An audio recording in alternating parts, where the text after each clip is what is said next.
ભાવનગર શહેરના જશોનાથ મહાદેવ મંદિરના ગેટ પાસે કંચન ફાઉન્ડેશનના સહયોગથી અતિ ગરીબ અને જરૂરિયાતમંદ વિદ્યાર્થીઓ માટે નિઃશુલ્ક પાઠ્યપુસ્તકો તથા ફૂલસ્કેપ ચોપડા વિતરણ કરવામાં આવ્યા। આ સેવાનો લાભ દિવ્યાંગ, અંધ, અપંગ, વિધવા બહેનોના સંતાનો તેમજ માતા-પિતા વગરના અનાથ બાળકોને આપવામાં આવ્યા। ધોરણ 5 થી 9માં અભ્યાસ કરતા વિદ્યાર્થી દીકરા-દીકરીઓને ફૂલસ્કેપ ચોપડા અને જરૂરી શૈક્ષણિક સામગ્રી આપવામાં આવી। કંચન ફાઉન્ડેશન દ્વારા છેલ્લા ઘણા વર્ષોથી કોઈ પણ નાત, જાત, જ્ઞાતિ કે સંપ્રદાયના ભેદભાવ વગર નિસ્વાર્થ ભાવે આ માનવ સેવાનું કાર્ય કરવામાં આવી રહ્યું છે। ફાઉન્ડેશનનો મુખ્ય હેતુ આર્થિક રીતે નબળા વર્ગના બાળકોને શિક્ષણ માટે પ્રોત્સાહન અને જરૂરી સહાય પૂરી પાડવાનો છે। આ સેવાકીય કાર્યને લઈ જરૂરિયાતમંદ પરિવારોમાં ખુશીનો માહોલ જોવા મળી રહ્યો છે। ગીતાબેન પરમારનું નામ છે। કુંભારોડા વિસ્તારમાં અતિ પછાત વર્ગના બાળકોને અભ્યાસ કરાવું છું।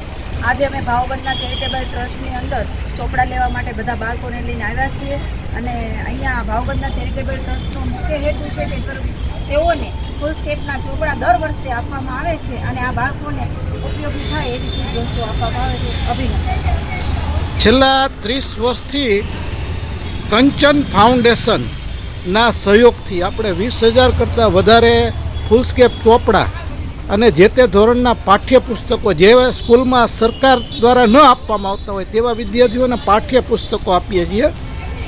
આવા વિદ્યાર્થીઓને શોધીને આપીએ છીએ એટલે એ છોકરાઓને ખરેખર એ લોકો ભણે અને ભારતનું સારું ભવિષ્ય બનાવે એટલા માટે આ સેવા કરીએ છીએ। છેલ્લા 30 વર્ષથી કરીએ છીએ અને કોઈ નાત, જાત, જ્ઞાતિ કે સંપ્રદાયના ભેદભાવ વગર કરીએ છીએ।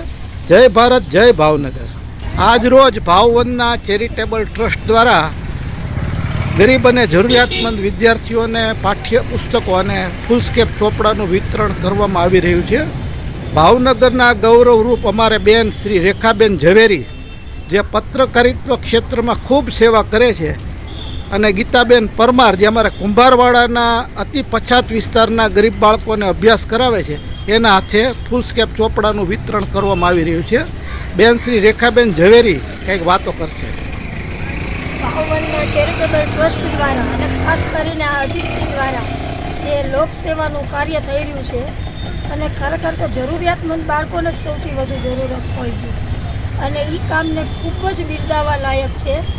જેને કોઈનો સહકાર ન હોય એને તમારા ટ્રસ્ટ તરફથી સરસ સહકાર મળે છે એ બદલ બધાને ખૂબ ખૂબ અભિનંદન। આ સત્કાર્યમાં જે મદદરૂપ થતા હોય એમને પણ ભગવાન વધુ સંપત્તિ આપે।